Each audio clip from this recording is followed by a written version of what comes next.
Remove the top hinge cover using a flathead screwdriver. Gently lift it from the rear of the hinge. Loosen the top hinge screws. Gently remove the top hinge. Remove the screw hole covers on the other side of the freezer door.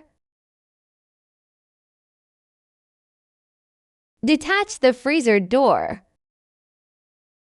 Loosen the bottom hinge screws. Gently remove the bottom hinge. Loosen the bottom screws on the other side. Remove the bottom hinge pin of the door. Flip the bottom hinge, then install the hinge pin back on.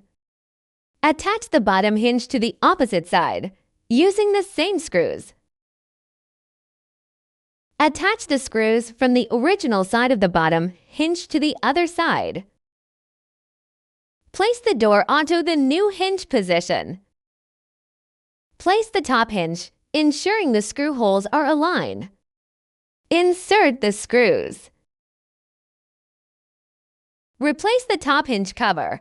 Press firmly on the front of the cover until it snaps in place. Replace the screw hole covers into the opposite side of the top hinge. Door direction change complete.